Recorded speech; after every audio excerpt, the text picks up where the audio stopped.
All right, in doing uh, any videos about movies and TV shows and things like that, I think it really helps out to get sort of a baseline on. Well, there's a few things that need to be said first. Uh, First of all, nobody get insulted if I don't like what you like. You know, it's just you're not wrong. If you like something, you like it. It's not like you're wrong to like something. You're wrong to dislike something. Uh, a lot of people almost feel personally attacked. What I'm expressing here is my opinions, and it shouldn't have any effect on, you know, if there's something you like, keep liking it, whatever. It doesn't matter. I don't have to understand it. That's part of life. But another thing is to kind of give sort of a baseline of what kinds of things I do like and what I don't like. And that kind of gives an idea. Well, if you see somebody feeling a certain way about certain movies or TV shows or something like that, you kind of really need to get a line on them, get a read on why they feel that way, because it gets kind of disjointed. Since I'm not really like a movie critic or nothing like that, I'm not a big gore fan. Like gore movies, I don't like it. I don't like the things that tend towards being overly like I feel like some movies are a little bit too rough towards women, too rough towards children, or just kind of what some people would refer to as torture porn or something like that. I don't get that sort of thing. I don't understand it. I don't know the purpose for it. So things like Terrifier and like those remakes of Evil Dead. Um, I it's not my thing. Devil's Rejects and stuff like that. I can't stand it. I don't like it at all. Um, I like a lot of classic stuff, but I'm not a home run on that stuff. There's a lot of that I think is kind of overrated, and I'll say it. Uh, I think there are people out there that if something is put down as classic, that they just go along with it. And I don't do that. There's a lot of things like it's one of them I watched. I think it's the Maltese Falcon, Rosemary's Baby, which I watched them again. I thought they were lame. I didn't care, I didn't care for them at all. It was like, this is classics. See, I'm not a home run with that. And it's just like with music. A lot of people say there's not any good music anymore. Yes, there is. It's just not getting as mainstreamed. There's plenty of good music. And so, even when I'm talking about music, I don't think you can really fairly say that I only like old music, because a lot of old music I don't like. A lot of that I think is overrated. But, back to movies. To me, it sort of needs to have an appeal to it and a good feel. To me, you need to be able to walk away from it without feeling traumatized.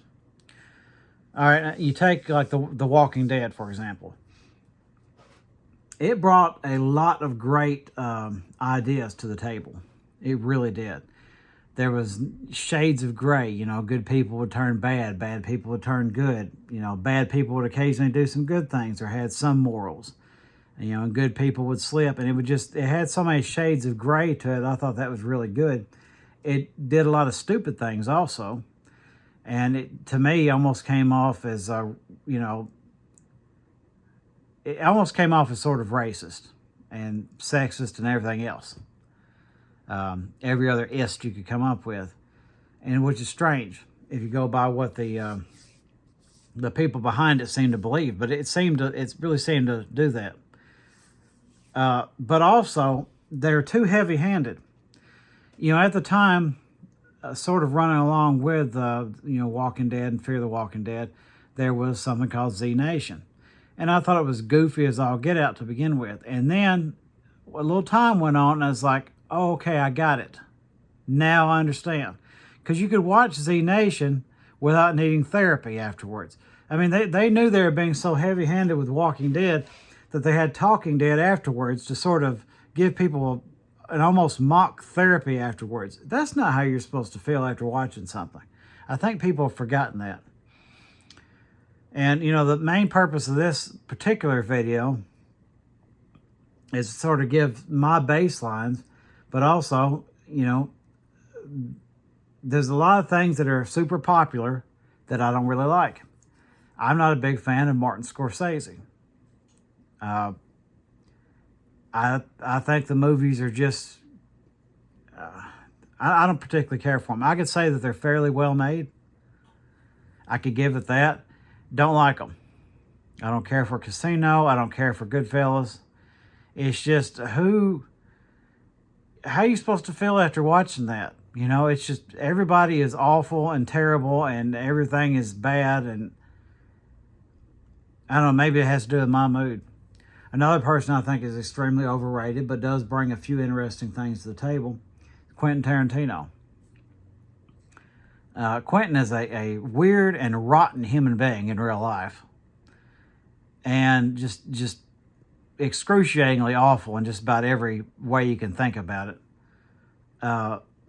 He does bring some interesting things to the table in that he has his characters having these kind of unique conversations, which is an interesting idea. But he's extremely overrated.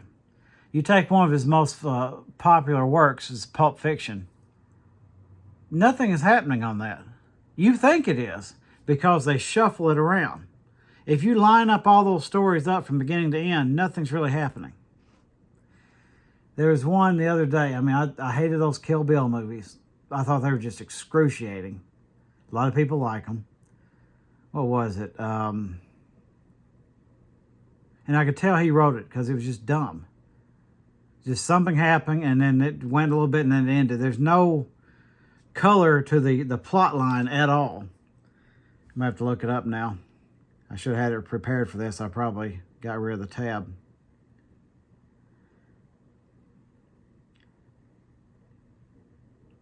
To me, his stuff is just extremely overrated.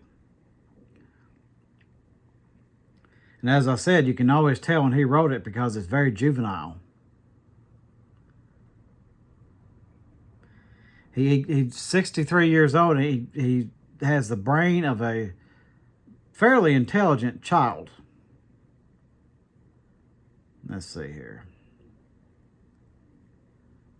Film, here we go. Now, Reservoir Dogs, he wrote that, and it had some moments to it. Even though I think Pulp Fiction is extremely overrated, it was okay, you know. Jackie Brown, that was okay. Kill Bill, ridiculous. Death Proof, excruciatingly awful. Hateful Eight, just crass and just awful. And again, these are just my opinions. If you like them, that's fine.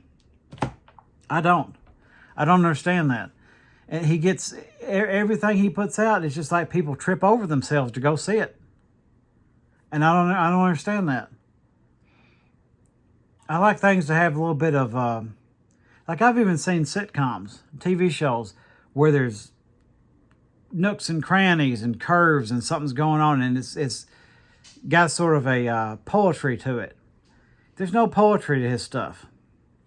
Here's these people here, and they're bad people, and they're going to say some weird things, and a bunch of people are going to die at the end. That's it.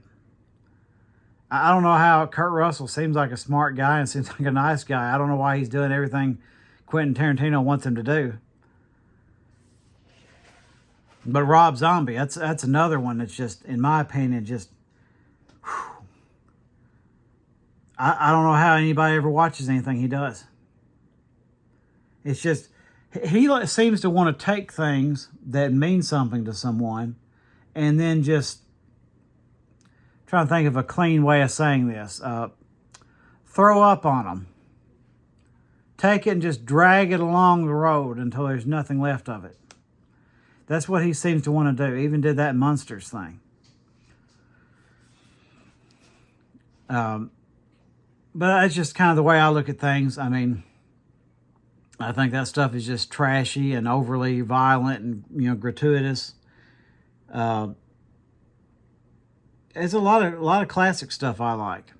Can I give a good example? Sort of a counterpoint. I didn't prepare this well enough. Been still having tooth pain, and I've been not getting enough sleep, so this is going to be a little disjointed. But I like a lot of the Universal old horror movies and the old Hammer movies, horror movies. Just something that doesn't make you feel like you need therapy after it ends. I mean, I don't understand. And even if it's a bad movie, if you can laugh at it and have fun, as soon as it ends, you feel happy, that's a success. It might not have landed the way the movie makers want it to, but you watch this stuff to feel happy. I think that's kind of the point. You know, even if you watch a sad movie, or if you listen to some sad music, in a weird way, it makes you feel good. You don't, I mean, people say, you watch that to feel bad. No, not really. Not really. You know, it's the same way like I interest myself in conspiracy theories, and it's not because I believe every one of them. I consider it to be sort of a mental yoga. You know, you sort of stretch your mind a little bit. It gets a little boring if you kind of just watch humdrum things and just believe whatever you're told and this and that. I like things to be a little surprising. I like to sort of just have interesting thoughts. And to me, my taste in movies and TV shows, a lot of people say that that's the opposite. I disagree. I think you're looking at it wrong. The newer ones are a lot more predictable. They're a lot more, there's less adventure to them. They even look at the same kind of movies. What's better, the old Indiana Jones movies or the new ones? Take all the time you like. How about Star Wars? What's better, the older ones or the newer ones? There you go. So, to me, and I like to get low budget movies and things like that. I like to see what people. I don't criticize people too heavy about special effects. That's another thing. I definitely need to mention that. I don't penalize people too much about special effects because it does take some skill, but the more money you have, less skill you got to have. You got some people want to make a movie and they do the best they can. That's fine. It's fine. I'm not going to penalize people too heavy on that. It's like a good example of that. Look at Ed Wood. Ed Wood's special effects. That's not the problem. It's like when that one guy was getting up in this little mock graveyard and he kicked the gravestone over. You yell cut and you fix it. That's the problem. It's the lack of effort. It's not the lack of materials. I'm not going to penalize you if you're poor and you're trying to make a movie. You only got so much money or even so much know-how. It's that somebody's not trying or they're not paying attention. Or, you know, like some of these things I just mentioned, like they're trying to, it's like they have contempt for their audience. That's what I see with a lot of newer things. It's like contempt for the audience. It's like, do you hate the people that's watching this? Is that what's going on? I will say a lot of the newer superhero movies, I'm completely fine with them. I'm not too judgmental on them. I would have thought myself that I would have been, but I've watched a few of them, the Wolverine and Deadpool. The Spider-Man movies look decent. The Venom movies look decent. X-Men movies, all of them look at least decent. I don't always agree with the casting, but they look like decent movies. I'm not that hard to please, at least as movies go. It's harder to really like impress me, but I'm not hard to please as far as I can watch something and be okay with it. That's how I am with most things. As a matter of fact, most things a lot of people would refer to as bad movies. Most of the time I'm okay with it. A lot of the movies at Mystery Science Theater, and I don't know about Riff Tracks because they're digging a little deeper, but Mystery Science Theater did quite a few of them I thought was okay. You know, Time Chasers, Boggy Creek 2. I even thought that Hamlet movie was decent. It was a little dreary, but I thought it was decent. Screaming Skull, I thought was decent. Quite a few of them. It's not to say they didn't have their flaws, but as I'm sure they can tell you, it's easier to make fun of a movie that's got a little bit of decency to it than it is for one that's just complete slop. I mean, there's some of them you can't even say anything about. But that's just a rough idea, you know. And with TV shows and things like that, couldn't stand Friends. Thought it was terrible. A lot of the sitcoms. I hate soap operas. Can't stand them. The little drama series and things like that, don't care for them. A lot of the crime shows had their moments, but I thought they were a little ridiculous. CSI and Law and Order, they didn't start out that way, but Law and Order, a lot of them held on for a little bit being decent. But all of those ended up, to me, they kind of read like the soap operas did. That's always would confuse me, how people would have, they sort of play teams with soap operas. Like, this is the one, I watch this one, I don't watch that one. I hate to tell you this. A lot of them are written by the same people. That's why they got reoccurring names. And that happens with the, the CSI and Law and Order and all that stuff. These people interchange writers and directors and things like that. So they end up being sort of the same thing. But that's just a rough idea of kind of my baseline, how I feel about certain movies and TV shows and things like that. Kind of gives you a basis for how I judge things. I like it. I prefer, here's another thing too. I'll throw this out right here at the end. I'm not a prude. But I like for like sexuality, sex scenes and things like that to be kept out of movies. It's just weird. And the older I get, the weirder it gets. It's strange. And a lot of times it's completely unpredictable. Like a good example, that movie Sinners. Thought it was a pretty good movie. Got a little rough there in a few places. And I didn't know it was going to. I was watching it with my mother. So, a little awkward. And it just didn't have to do that. It didn't have to. You can leave that stuff out. And I'll tell you how I know that they can leave that stuff out. Because life. You go out and live your life, there's not people having sex scenes all over town. It's not happening.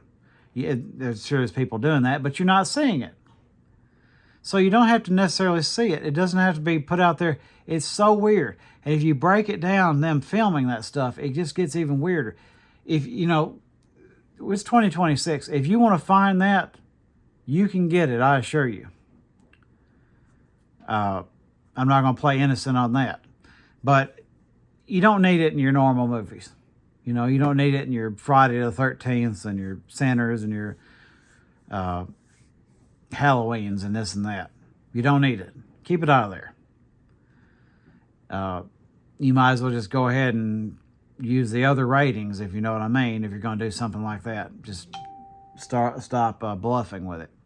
But that's another thing with me. I don't like gore. I'd rather that stuff be kept out of there. Use realistic language. I know people are going to exaggerate this. Like I need to watch something like Mr. Rogers or something like that. It doesn't have to be that at all. I assure you, I got some stuff here on the shelves that definitely don't match that. But that's just my preferences. Keep it as clean as you can so everybody can watch it. And that's not to say it can have an R rating for sure. Just don't act like you're trying to push towards another rating beyond R. It just doesn't make any sense. But anyway, that's sort of my standards and how I judge movies.